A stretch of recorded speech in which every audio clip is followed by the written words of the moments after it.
In 2019, men accounted for 80% of all suicide deaths in America.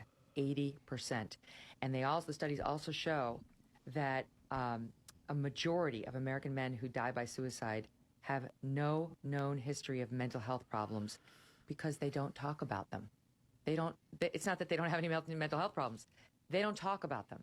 And when they do try to talk about them, and like Jordan Peterson, listen to Jordan Peterson, subscribe to Jordan Peterson, or anybody else speaking out about these issues, they get attacked, they get featured in an Olivia Wilde movie as some sort of demon. So screw her.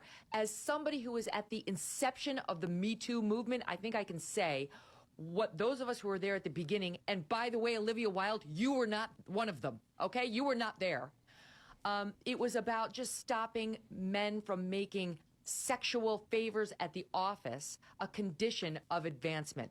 Everyone agrees with that. Men agree with that. Women agree with that. It was never meant to bastardize men writ large. That's what people like her are doing. And it's having a serious negative effect. I'd be interested in Chelsea and Nancy's thoughts first on hearing that. Like, what's your guys'? It's my first time watching it too, but what's your guys' thoughts? Well, for me, I mean, I'm not surprised that that number is 80%, as she said. I think communication-wise, there has been a perception of men not sharing because they don't want to seem weak or they don't want to seem, like vulnerable. But so I'm not surprised in that sense. Yeah, that's my thoughts on it. I don't know, Chelsea. Yeah, I think she's partially right. What she didn't disclose was the age of men that were committing suicide. Was it younger? Was it older? I think that would help me have a more well-rounded answer. But I do think society, I think we're getting out of it more, but society has taught men to not have feelings. Not only that, to not express it. So they go on and live life not knowing how to do that. And I know that firsthand in like the dating world.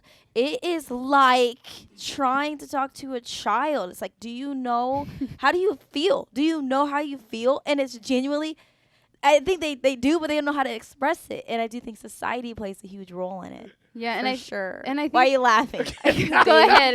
Why are you laughing? Why are you laughing? What happened? Well, because I think it's interesting. I think you're right. I mean, obviously your perception of dating. You guys are both single, right? Very single. Very single. Yeah. So just go on our website, find their social media. Oh my goodness! I knew this was gonna come. No, I'm just kidding. But you're going off your single stories, which I think are big. I think the question is number one, I'd ask you, how do you think, because you've talked about the guys you meet who are a little immature or don't understand, like, why do you think they're that way? I wouldn't just go off of the men that I've dated or talked to. Even like my uncles and my dads would be put into that category of not knowing how to fully communicate their feelings or express it. And I think in conversation with my dad and my uncles growing up, that's just something that wasn't in the household. They didn't talk to their dads about their feelings. They didn't talk to their moms about their feelings. They're taught, you're a macho man, you suck up your tears and you go on, and you can't feel because you have to be the strong one for your family. So I don't think it was a thing that was discussed in the household. Has the men in your family ever struggled with depression though?